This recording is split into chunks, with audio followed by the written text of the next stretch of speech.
Hello everyone and welcome yet again to another Nerd Room Tour series. Today, as promised, we're going to finally finish looking over this shelf here by looking at the two drawers we have in here, because there's quite a lot of stuff, so let's go ahead and get started.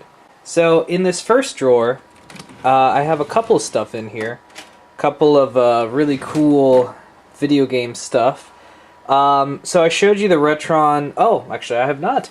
This is really cool. This is called the Retron 3, and it's made by a console manufacturer called Hyperkin, and that's their logo right here. And the Retron 3 is basically a clone console that allows you to play 3 different types of cartridges on here. You can play NES, Sega Genesis, and Super Nintendo. And that's where the NES cart goes, Sega Genesis, and the Super Nintendo.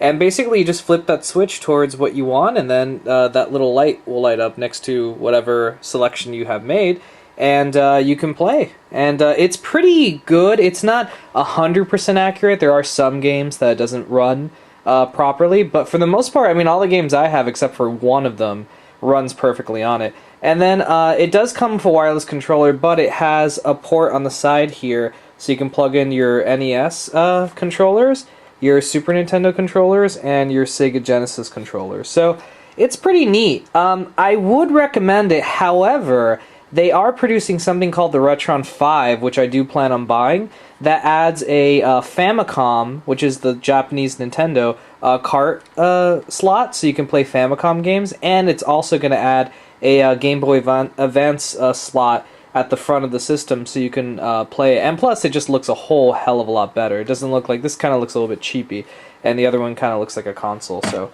put this right here, but definitely recommend it if you don't care about that other stuff I was mentioning. Then in here, this is the original Xbox. It's huge. It's actually, as you can see, breaking my drawer, but this was actually my sister's, and she bought it because she wanted a DVD player, and I wanted Shenmue 2. So my parents figured, fuck it, let's just get this for the kids, and they'll both, everyone will be happy, yay. So they bought this, and it was really cool. My sister's not really into gaming though, so she gave this back to me, and I was like, I will totally take that. Then this is actually a bag filled with accessories and whatnot for the Sega Saturn. And speaking of the Sega Saturn, here it is. This is the latest retro system I purchased. I never owned a Sega Saturn growing up. Had no interest in it, and I really wanted to get the retro games that were available in Japan, the imports, which is why, actually, if you notice in the accessory bag, this is an Action Replay. If you plug this cartridge into the cartridge slot here of the Sega Saturn, it allows you to play imported Sega Saturn games without having to mod your Sega Saturn, so it's really cool. And I have a couple of imports that I'll show you guys later, and in another video. And it's a really great console. If you're a big fighting game fan, it's almost essential for like the Marvel vs. Capcom. I'm sorry, the Marvel Superheroes vs. Street Fighter and X-Men vs. Street Fighter. This was the only home console that had an arcade-perfect version of it. So definitely recommend this if you guys want to do imports like that. Then I have a couple of random accessories. Here's some PS2 and PS1 controllers. Yeah, I think this is a DualShock 3, and that's a DualShock... no, that's a 6-axis. And then here I have all the accessories for the Retron 3. I have some Super Nintendo controllers. There's an NES controller. There's a Sega Genesis controller there, so I have all that. And then here I have a couple of cables. I have 2 Xbox 360 controllers I could use. I have the PS3 type pad that I never used. And then I have this cable that connects the PSP to my TV. So that's pretty much what's in this drawer. Just, you know, more retro consoles that I couldn't fit on this cabinet, or these cubby holes, whatever you want to call it. So I stuck it in here. So kind of an epic drawer, if I do say so myself. Alright, so here is the final drawer. Not a whole lot going on in here. Normally I have in this corner my 360, but I have my 360 hooked up because I'm currently playing BioShock at the time of this recording for my Let's Play channel and whatnot.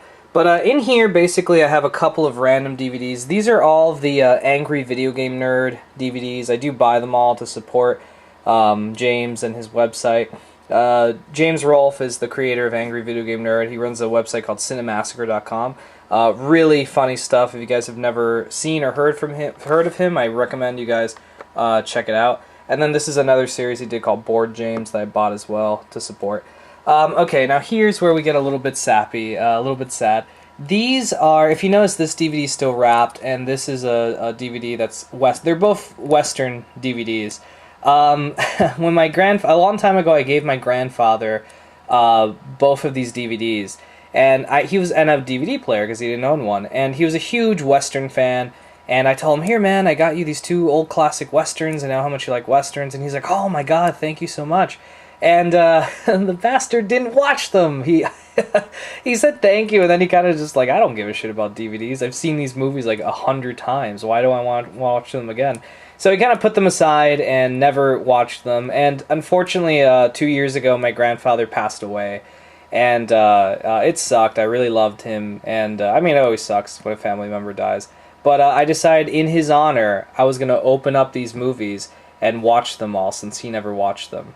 So, you know, this one's for you, abuelito. But I opened up this one already, and there's like 4 movies on here. So I've already seen 2, and when this is ready, I'll open this one up. And I watch it on the anniversary of his death, kind of like as a reminder that he's still around. It's crazy because it does remind me of him. He was the only person I knew that watched Westerns, so I think of him.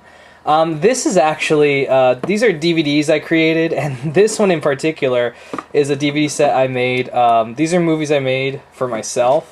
I don't want to well, no, fuck it, I'll show it. But this is a DVD cover I made. It's a movie series I made called The Essence Of, and here I made a custom DVD to hold all these movies in, so that's my movie collection I converted to DVD, so pretty cool. Then here I have all the Marvel Cinematic Universe films, the Iron Man, Hulk, Thor, Captain America, Avengers, new Iron Man, new Thor. Then I have all the Star Wars stuff. I have Star Wars, the 6 movies on Blu-ray. I have all the Clone Wars seasons that are on Blu-ray so far.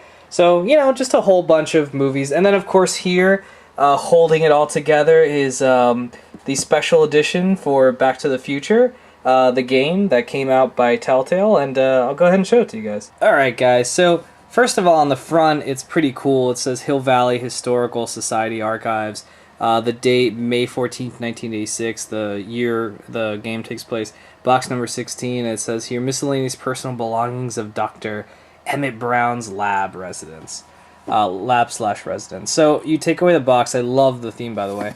And inside you have this awesome, awesome cover. It's different from the cover that was used, but it imitates kind of like the classic, movie series look. And it has Marty, it has Doc from an alternate future, and it has young Doc Brown. And yeah, it is the full game. It is the entire Back to the Future series. It has all the stuff on here. It's for PC, of course, and Mac if you have both.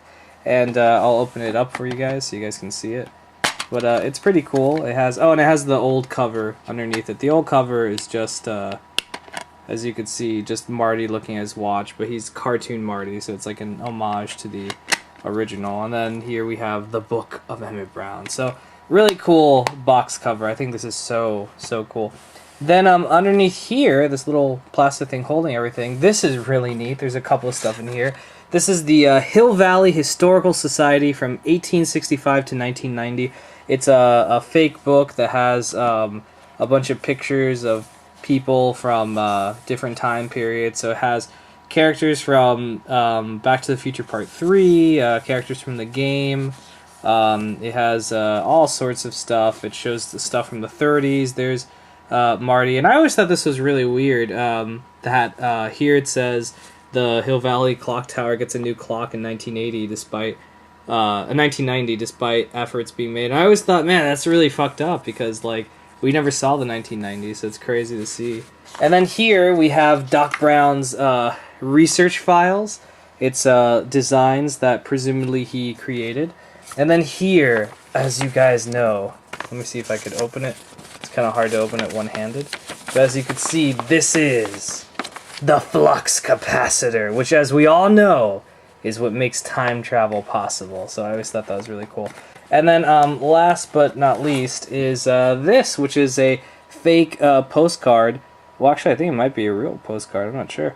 But it's a postcard that's an item you could find in the game that shows Trixie Trotter being very sexy in Canada. So really cool box set that I enjoyed, I bought, I thought it was really fun. So good stuff. I don't know if you could find it, but if you can, definitely pick it up. Alright, and then the last thing we have in here is the original Kinect. That is the new Kinect for Xbox One. This is the original Kinect for Xbox 360 that was getting really beat up. It's a shame I never really used Kinect. I mean, at the beginning they had some really cool games that came out. I think the only real awesome game was the Gunslinger. That game was so great. It really showcased the abilities of the Kinect. And I guess that's going to be it for today's video, guys. So thank you so much for watching. We covered the drawers, and next time we're going to go ahead and cover just everything in this corner. I have a bunch of games on this shelf we're going to cover. There's some stuff on the floor here. That's a subwoofer, but there's some there's my tripod I use for filming. So all this we're going to cover in the next video, which will be next month. And yeah, that's going to be it for this episode. So thank you guys so much for watching. I really appreciate it.